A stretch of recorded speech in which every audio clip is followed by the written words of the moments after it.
आप आपके बच्चे की बर्थडे कैसे सेलिब्रेट करते हैं? उसके लिए बड़ी पार्टी देकर, महंगे खिलौने या तोहफे देकर, या उसके साथ घूमने जाकर? ये सारी चीजें करने के बाद आपको लगता है कि उसका भविष्य सुधर जाएगा या वो एक अच्छा इंसान बनना शुरू कर देगा? स्मार्ट पेरेंटिंग के इस एपिसोड 3 में हम वही बात करने वाले हैं कि कौन सा बेहतरीन या सही तरीका है बर्थडे को सेलिब्रेट करने का जो आपके बच्चे की लाइफ बदल के रख देगा। Hi, I am Shivangi Desai, I am a parenting coach. और आप जो अभी तक डिजाइनर केक्स या बहुत सारी सरप्राइज पार्टीज, खिलौने, तोहफे सब देते थे ना, उसका एक बहुत बड़ा साइड इफेक्ट आता है और वो एक रिसीविंग मोड में आ जाता है। यानी कि कहीं ना कहीं हम उसे पाना सिखा रहे हैं। जैसे ही बर्थडे आती है ना, उसका पहला थॉट जो है वो यही आता है, इस बर्थडे पे मुझे क्या मिलेगा, कौन सा नया गिफ्ट मिलेगा, कौन सी नई केक मिलेगी। कहीं ना कहीं वो एक्सपेक्ट करना शुरू कर देता है। 7 नुकसान होते हैं जब वो बच्चा रिसीविंग मोड में आ जाता है। सबसे पहला, जैसे मैंने कहा, एक्सपेक्टेशन बढ़ जाती है। अगर पहले साल पे उसे 5,000 की पार्टी दी, 5 साल पे उसे 25,000 की पार्टी दी, 10 साल पे 50,000 की, तो ऑब्वियसली जब 15 साल का होगा तो 1 लाख की पार्टी तो मांगेगा ही मांगेगा। या 1 साल की उम्र पे उसके लिए खिलौने दिए, 5 साल की उम्र पे उसके लिए हॉट व्हील्स दिया या बारबी डॉल दिया, तो 15-20 साल पे वो आईफोन का एक्सपेक्टेशन तो करेगा। कहीं ना कहीं हम उसे सिखा रहे हैं कि कैसे एक्सपेक्टेशंस को बढ़ाना। दूसरा, जिद करना वो शुरू कर देगा कि मुझे ये चाहिए, वो चाहिए। गुस्सा करना शुरू कर देगा जब उसके एक्सपेक्टेशन के मुताबिक चीजें नहीं होती, या अपसेट होना शुरू हो जाएगा। या उसके साथ साथ 2 डी ऐसे हैं जो डेंजरस है उसके लिए, और वो है डिमांडिंग। वो डिमांड करना शुरू कर देता है कि मम्मी मुझे तो बारबी डॉल ही चाहिए, मम्मी मुझे तो ये वाला साइकिल ही चाहिए। या वो डिपेंडेंट रहता है उसकी खुशी के लिए दूसरों के ऊपर। जिस दिन उसे ज्यादा विशेस नहीं आते हैं या तोहफे नहीं आते, उस दिन वो थोड़ा सा परेशान हो जाता है। या उसी के साथ साथ जो सबसे बड़ा नुकसान होता है ना, वो सेल्फिश बनना शुरू कर देता है। उसको यही लगता है कि मुझे क्या मिलेगा, उसका पूरा फोकस उसके ऊपर ही रहता है। और उसी की वजह से वो जब बड़ा होता है ना, तब जो 2 भाइयों के बीच में प्रॉपर्टीज के लिए झगड़े हो या कोई भी बात के झगड़े हो, या तेरा या मेरा वो जो माइंडसेट आ जाता है, वो शायद इसी का नतीजा हो जाता है।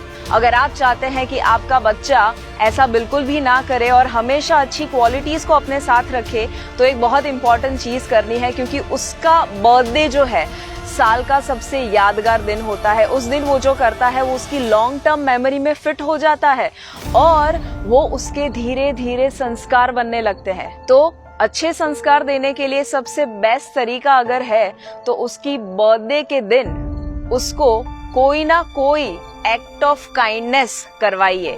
एक्ट ऑफ काइंडनेस का मतलब क्या होता है? उसका मतलब है आप किसी ना किसी को जब मदद करते हैं, किसी की सेवा करते हैं। यानी कि अगर मैं खुद का एग्जाम्पल दूं, मैं जब छोटी थी तब मेरे मम्मी पापा मुझे हमेशा हर बर्थडे के दिन ऐसी जगह पर लेकर जाते जहां पर मेरे हाथ से कुछ ना कुछ डोनेट करवाते। वो हो सकता कोई ब्लाइंड स्कूल या डेफ एंड डम्ब स्कूल या ऑर्फनेज यानी कि अनाथ आश्रम, वृद्धाश्रम, गरीब बच्चों के वहां लेकर जाते और मेरे हाथ से स्टेशनरी या तो कोई चॉकलेट्स हो सकता है, खाना हो सकता है, ऐसा कुछ ना कुछ डिस्ट्रीब्यूट करवाते।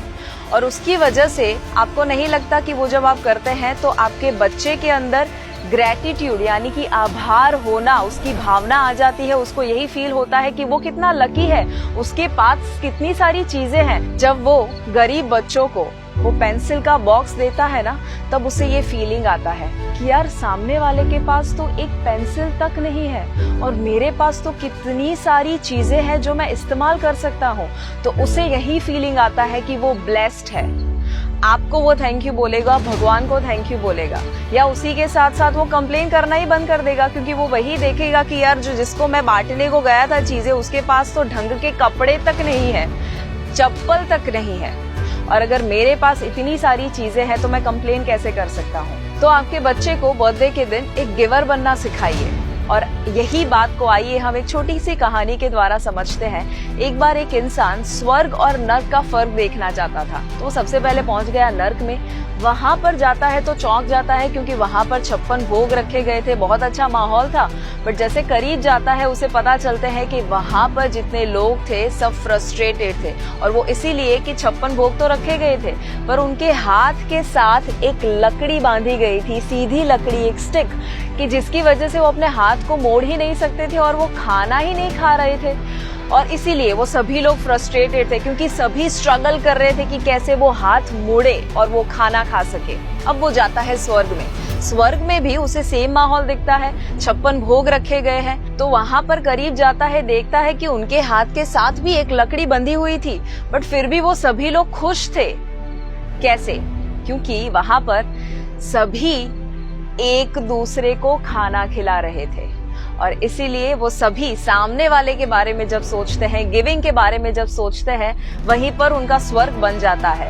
हमें एक्चुअली ये सोचने की जरूरत नहीं है कि मरने के बाद क्या होगा, बट आपके बच्चे को ये सिखाइए कि जीते जी कैसे वो स्वर्ग बना सकता है, और वो एक बहुत ही आसान तरीके से हो सकता है, गिविंग के द्वारा, देने के द्वारा, ऐसे लोगों को कि जिन्हें जरूरत है।